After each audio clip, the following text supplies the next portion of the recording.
dengan NIM 2524403. Saya mahasiswa dari Prodi Teknologi Pertanian, Sarjana Mekatronika Otomasi Pertanian, jurusan Teknik Pertanian. Di sini saya akan membuat video tentang teknologi dalam pertanian yang berhubungan dengan minat saya, yaitu SMUP, Sarjana Mekatronika Otomasi Pertanian.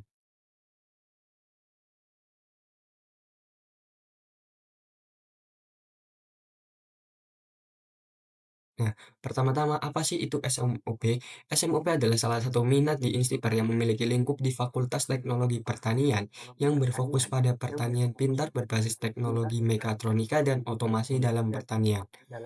Nah, seperti yang kita tahu, perkembangan pertanian sekarang ini sedang berada pada fase transisi menuju agriculture 5.0, di mana teknologi otomasi, mekatronika, dan kecerdasan buatan atau AI semakin terintegrasi dalam setiap aspek produksi pangan.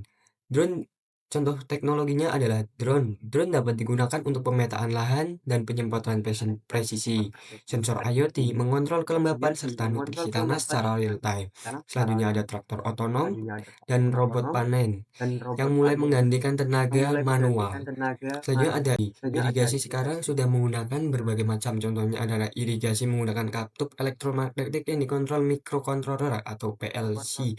Sistem menyalakan pompa hanya saat kelembapan tanah turun di bawah ambang batas. Selain ada irigasi ini, kita juga memiliki irigasi pompa tenaga surya yang menggunakan energi matahari sebagai sumber energinya, yang jelas itu sangat ramah lingkungan. Selanjutnya adalah robot ini biasanya digunakan untuk menanam, memanen, atau melakukan penyiraman otomatis. Prinsip penggabungan akuator mekanik dengan sensor kamera atau lidar untuk navigasi di lahan.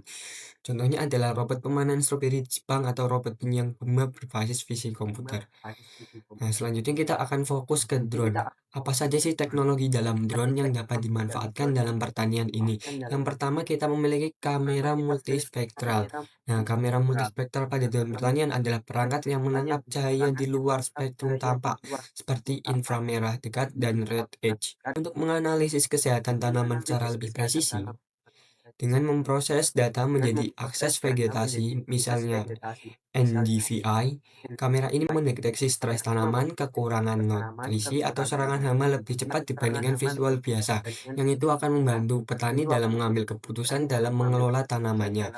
Selanjutnya adalah sensor IoT. Sensor IoT sendiri dalam drone berfungsi untuk sebagai perangkat lunak pengumpul data real time tentang kondisi lahan dan tanaman, seperti kelembapan tanah, suhu udara, intensitas cahaya, hingga kandungan nutrisi. Data dari sensor ini dikirim ke sistem cloud atau aplikasi analitik lalu diproses untuk menghasilkan rekomendasi otomatis terkait irigasi, pemupukan, dan perlakuan pestisida yang baik dan benar. Selanjutnya ada AI. AI ini dapat membantu atau menggabungkan antara kamera multispektral dan sensor IT untuk membuat jawaban atau rekomendasi tindakan langsung kepada petani agar pertanian lebih mudah dan presisi. Untuk sprayer sendiri adalah teknologi dalam drone untuk penyemprotan pupuk otomatis ataupun penyiraman otomatis yang dapat mengurangi tenaga kerja dan mempersingkat waktu kerja. Selanjutnya adalah contoh teknologi irigasi. Yang pertama adalah irigasi tetes. Irigasi tetes adalah metode pemberian air langsung ke akar tanaman melalui pipa kecil atau emitter sehingga penggunaan air lebih efisien dan kehilangan akibat penggunaan penguapan dapat diminimalkan. Selanjutnya ada smart irrigation. Smart irrigation adalah penyiraman menggunakan sensor kelembapan tanah, data cuaca, dan sistem otomasi untuk mengatur jumlah serta waktu pemberian air secara presisi, membantu menghemat air sekaligus meningkatkan produktivitas tanaman. Nah, apa saja sih manfaat-manfaat teknologi seperti drone, irigasi tetes, dan traktor dan lain-lainnya? Pertama adalah meningkatkan produktivitas hasil panen. Teknologi seperti sensor tanah, drone, mesin otomasi membantu memantau kondisi tanaman secara presisi sehingga menghasilkan panen yang lebih optimal. Yang kedua adalah efisiensi penggunaan energi. Nah, efisiensi penggunaan air dan pupuk. Nah, sistem irigasi modern, misalnya irigasi tetes dan smart irrigation ini sudah jelas sangat membuat petani untuk menghemat air yang digunakan. Karena air tidak selalu disemprotkan terus-menerus, tapi disemprotkan di saat kelembapan tanah di kondisi tertentu.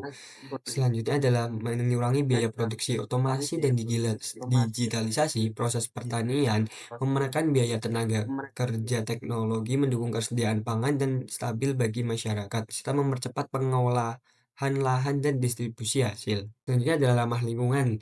Nah, seperti yang kita tahu, teknologi otomasi seperti drone, traktor hybrid itu menggunakan energi yang mudah di alias energi terbarukan, seperti contohnya adalah solar dari matahari, sinyal surya dari matahari atau tenaga solar, iya benar. Selanjutnya adalah listrik. Nah, semua itu dapat menurunkan tingkat emisi gas karbon di dunia ini, yang semana kita tahu pertanian menyumbang 25% gas karbon di dunia ini. Nah, tapi dengan segala teknologi tersebut, tentu saja teknologi-teknologi tersebut memiliki kekurangan dalam pertanian. Yang pertama adalah biaya investasi awal yang besar. Smart farming membutuhkan perangkat seperti IoT, drone, dan sistem otomasi. Harga yang tinggi membuat teknologi ini sulit dijangkau oleh petani kecil. Jadi, akan menyebabkan ketimpangan atau kasta dalam pertanian. Selanjutnya adalah kesesuaian kondisi lokal. Walaupun teknologi-teknologi ini jelas dapat dimanfaatkan dalam pertanian, namun tidak semua teknologi dapat dimanfaatkan di dalam pertanian, alias teknologi-teknologi ini tentu saja memiliki kondisi tertentu untuk dimanfaatkan. Karena di teknologi ini pertama memerlukan listrik atau konektivitas internet yang stabil untuk mengirim data dan sistem ke analisis di daerah pedesaan. Keterbatasan jaringan internet menjadi hambatan serius. Selanjutnya adalah kesesuaian kondisi lokal. Setiap daerah memiliki karakteristik agronomi berbeda. Smart farming tidak bisa diterapkan secara seragam, perlu penyesuaian dengan lingkungan setempat agar hasil optimal. Selanjutnya adalah keterampilan teknis yang dibutuhkan.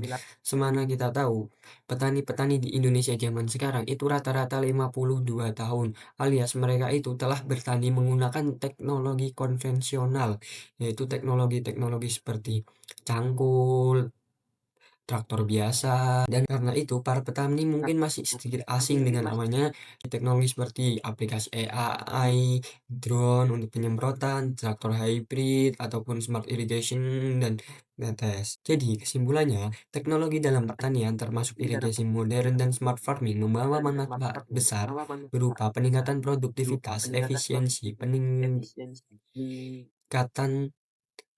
pendapatan para petani, dan serta mendukung keberlanjutan lingkungan. Namun, penerapannya juga memiliki tantangan seperti biaya investasi awal yang tinggi, ketergantungan pada infrastruktur digital, keterampilan teknis yang diperlukan, serta resiko kesenjangan akses bagi petani kecil. Sekian video tentang apa saja teknologi yang dalam pertanian yang berhubungan dengan sarjana mekatronika otomasi pertanian.